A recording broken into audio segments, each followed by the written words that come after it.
Part 2, we're back, of course, talk about some FF7 Rebirth. We're here to look at some more translations from the Ultimania. As I mentioned in a previous video, we haven't done a lot of these in a while. We're technically like months behind at this point in terms of translations from the Ultimania. We could realistically do like several of these videos, I imagine. Just kind of depends on what's out there, what we've kind of not talked about, I guess. I don't even really know what all we're going to talk about in the video. There's a few that I want to look at and discuss a bit, but we're just kind of winging it. We're just going to kind of go through the feed on Shinra Archaeology department and see what there is to discuss. Following a fierce race in the city of Mako, Roche unrequitedly deemed Cloud his closest companion and took to calling him my friend. Upon learning of Cloud and his crew's escape from Midgar, Roche volunteers to join a special unit tasked with tracking them down. So in a few of these, the translations themselves aren't necessarily the point. I just kind of want to talk about characters, because like that translation is just, that's basic things that happen in the game, right?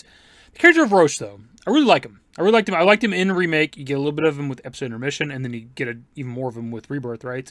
And I just like the relationship that he has with Cloud. I like that he's not really a bad guy. I mean, we don't know his entire history. We don't know what all he's done in the name of Shinra, but from what we see on screen, he's kind of a good guy in a way. Like, even with Remake, whenever like him and Cloud have their one-on-one fight outside like the factory, like he kind of fucks up all the Shinra troops and all the machines and stuff to like help our group escape or whatever. So he seems to be kind of a good guy in some ways, right? He's also capable of being a soldier first class if he wanted to be, but he wants to be like the guy that rides the bike. I can't remember what like the term was.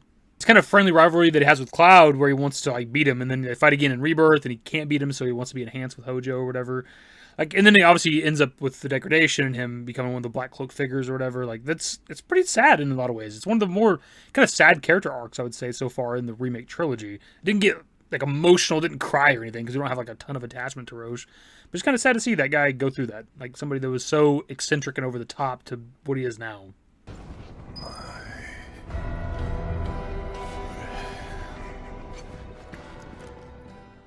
We see Roche in the helicopter with Rufus and Hojo after the temple is being destroyed. So there's a good chance we're going to see more of him in the third game. I just don't know what kind of role he'd play exactly, other than maybe another boss fight or something. A sincere, self-made man, Reeve is a man of integrity who gives his all for the sake of the city's residents, aiming to improve environmental conditions in the slums. His sincere ethic tends to set him apart from the rest of Shinra's self-serving directors. Reeve is a character that I've always liked since OG FF7. I've always liked that there's a higher up at Shinra that was a good guy that's kind of working for us. Obviously, he's kind of a spy for Shinra at first, but he's helping us, as Kate said. And I like him a lot more in Remake because it gives us a lot more of that shit, getting to see the good side of Reeve, what he's doing over here by himself in Midgar and shit. I was hoping that we'd get more of like Reeve in our group when it comes to Rebirth. I don't remember exactly when it is in OG FF7 where he reveals that Kate Sith is Reeve at Shinra or whatever, but I think it is after, you know, Forgotten Capital, Aerith's death or whatever, so it makes sense that it wouldn't happen yet in Rebirth.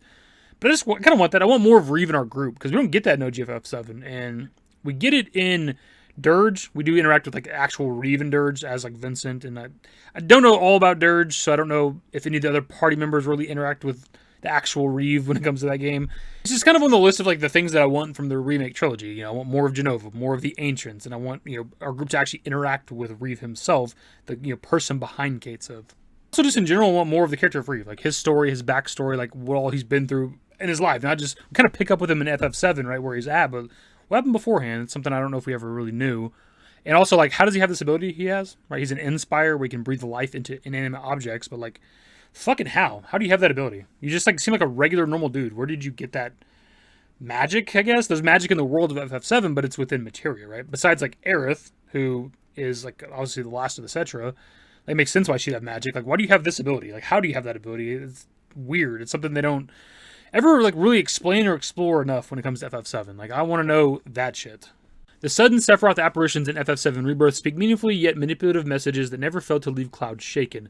However, no one but Cloud experiences these visions, and his companions can only look on anxiously as the sudden bouts of odd behavior. I just want to read this one because I don't think we've talked about the manipulated Cloud at all on the channel since Rebirth came out, but like the moments in Rebirth where Cloud is kind of like a bad guy are some of the better moments in the game for sure. Like Temple of the Ancients, whenever he's like kind of menacingly walking towards Aerith and she falls down and he kind of comes to and helps her. But like also specifically in Gongaga, whenever he like straight up fucking murders a bunch of Shinra troops.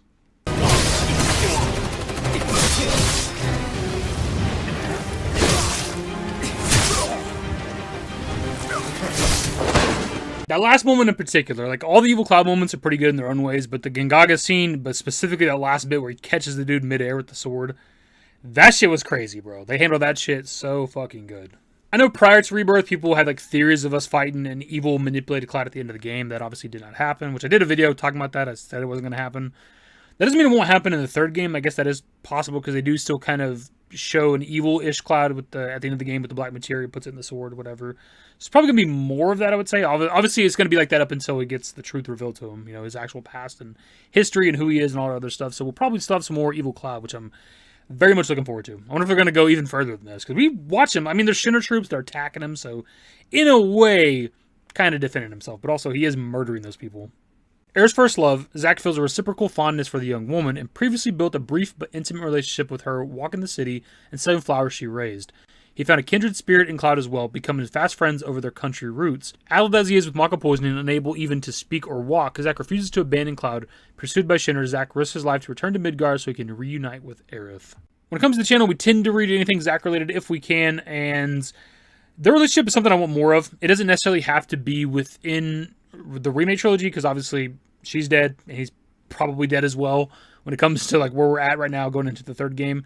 And very similarly to Cloud and Tifa when it came to Rebirth, I do want a kiss from them in the trilogy. And I'm assuming that's going to happen in the third game. It might even be at the very end of the last game. Like we're doing like the credits at the end, and it's rolling all the scenes where everybody's at and what they're doing. And you might see like Aerith and Zack within the live stream hugging, kissing, something like that. I don't know. But I do want to see them kiss because we've never seen them kiss. And they gave us that with Tifa and Cloud, so there's no reason they wouldn't do that with those two as well. Speaking of the relationship with Cloud and Zack, like that's a friendship that I do enjoy when it comes to FF7, and I'm glad we got a little bit of them in Rebirth, even if it was like the end of the game and stuff like that, and Cloud starting to remember Zack kind of in the later half of the game or so, kind of who the person was to a certain degree. He obviously doesn't remember everything, but them getting like fight alongside each other against Sephiroth Reborn was pretty awesome. And even before the game came out, we knew we were going to get to control Zack and fight with Zack. We've seen that because of the materia that was in his sword, even though we couldn't really customize his like gear or anything like that. It's pretty obvious that we're going to get to control Zack. And we got to do that at the very beginning of the game. But I never would have guessed that Zack and Cloud would get to fight alongside each other in Rebirth. And I'm so fucking glad they gave it to us. That's another thing we've never got when it comes to like the compilation, right? Even though like Zack and Cloud worked for Shinra at the same time and they go on missions together, we didn't get to fight with Cloud in Crisis Core, right? Because you fight as only Zack. So like the fan service we got from Rebirth, getting to fight as Sephiroth, as Zack, but also getting to fight with Zack and Cloud together within the story of Rebirth was so good, man. So this one's not a translation, but I did think it was interesting. Did you know that Zack's High Braver ability from Final Fantasy VII Rebirth was first in Ehrgei's God Bless the Ring? He also has it in other games such as Final Fantasy Brave Exvius and Final Fantasy VII Ever Crisis. So I thought that was kind of interesting just because that's a callback to like Ehrgei's, which is like an obscure fighting game that has a bunch of FF7 characters.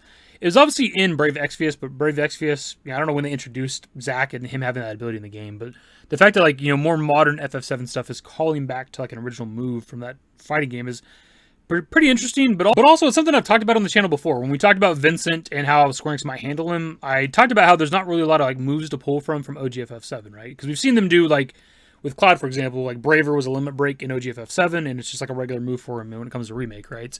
And how like limit breaks are like the only thing that really differentiate each character in FF7 original. And Vincent, of course, only has his 4 monster forms. That's it. There's not really like a move pool to pull from for Vincent, other than like Dirge Cerberus. But I also mentioned whatever his moveset might be in Ehrgei's, and that they could maybe pull from that. And I'll be damned if that didn't actually happen with Zack at least.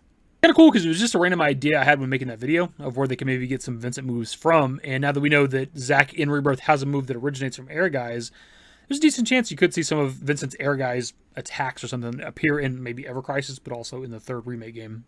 Hopping back to more Zack focus here, I love that like there's been this connection for Cloud and Zack since really the original game, obviously, but even post FF7 original, you have like Ehrgei's where Zack has High Braver, which obviously in OGFF7 Cloud had Braver, but also when you get up to like something like Ever Crisis, Cloud has like the cross slash limited break that he had from the original FF7, but also Zack has slash combo. It looks pretty much the exact same. Also, if you hop to like Crisis Core with like Zack and Cloud, like the DMW has with Cloud is like the meteor attack or whatever, which Cloud has. So it makes you wonder if you want to like look at it from like a lore purpose. Like a lot of like Cloud's limit breaks have been actually built off of Zack, which might further their connection. Like he's doing those limit breaks because of Zack, essentially. Speaking of Ehrgei's too, really quickly, it's kind of interesting that with OGFF7, Zack wasn't important. He's obviously important to the story. He's critical to the story, but we don't get a lot of Zack in OGFF7, right? He's a very minor character. But for some reason, they put him in Ehrgei's, which is so interesting, because I think he was like added like somewhat late into like the development or the creative process of making FF7, or at least conceptualizing the story, something along those lines, right? He wasn't always going to be there. And it's just kind of interesting that like they felt the need to add him to that game of all games. Like, it's kind of interesting when you think about it, because Air Guys came out in Japan in '98, so a year after FF7 came out. We didn't get it in the US until '99, but I don't know how long the game took to make, but like I assume a year or two or something along those lines, right? So they had to decide pretty early on, I would think, that they want to add Zack into the game, unless like he is kind of just like a Cloud clone with like different moves or something. This one was also kind of interesting. FF7 Rebirth director of photography Akama Yuki says that in the game's ending movie, they showed snowy mountains beyond the grassy plains in order to impart an open-world feel, make players wonder, oh, is that the Great Northern Cavity over there? If I remember correctly, the cavity thing comes from Japanese. I think that's like one way you can like say like the North Crater or something like that. I don't remember exactly. But anyways, I guess like the ending was supposed to allude to that, which I think is kind of obvious. I mean, it's a snowy mountain. There's only one snowy area in the original FF7, unless they change that in the third game. It's obviously going to be Icicle Inn, Great Glacier, Guy's Cliff, North Crater, right? Like, obviously. But it's kind of cool that they wanted to allude to that. There's obviously a lot of other shit happening in the ending segment of FF7 Rebirth. I definitely noticed the snowy mountains, but it certainly was not what I was thinking about. Yeah, one sec. It's also kind of interesting because with the ending segment, we don't actually go towards those mountains, which if you base it off of original FF7, after Aerith dies, we are like in one of like the houses or whatever in the Forgotten Capital, and then we just head straight north. Like that's how the story plays out. But we actually fly off in like a different direction. And I guess if those mountains are north, we fly off like west, I guess. I wonder where the third game is going to pick up at. Like, where are we going to start at? Where are we going to begin our journey at? How are we going to like start the story in the third game? It does say at the end of the game that Sephiroth is north, so I'm assuming that's where they're going to go, but it's not the direction they fly. They don't fly towards the mountains. They go like a completely different way. But maybe the third game will pick up just an Icicle Inn or something. I don't know. Now let's go get Sephiroth. He's hiding up north.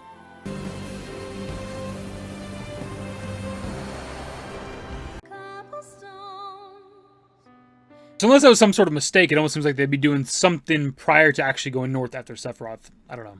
This video is pretty much a video, of course. Pass off to you guys what your thoughts on what we talked about in today's video. It's another video that's a little bit longer than I thought it would be. We didn't talk about that many translations, but the video is kind of thick. So we're just going to wrap it up. Anyway, it's a video. Subscribe if you guys are new. Social networks in the description below. Follow me on Twitter, @YT. That's it. Used to care what people thought, but now I care more. And nobody out here's got it figured out. So therefore, I've lost all hope of a happy ending, depending on whether or not it's worth it. So insecure, no one's perfect. We spend it with no shame. We blow that like Coltrane. We in here like Logain or leave it like Cobain.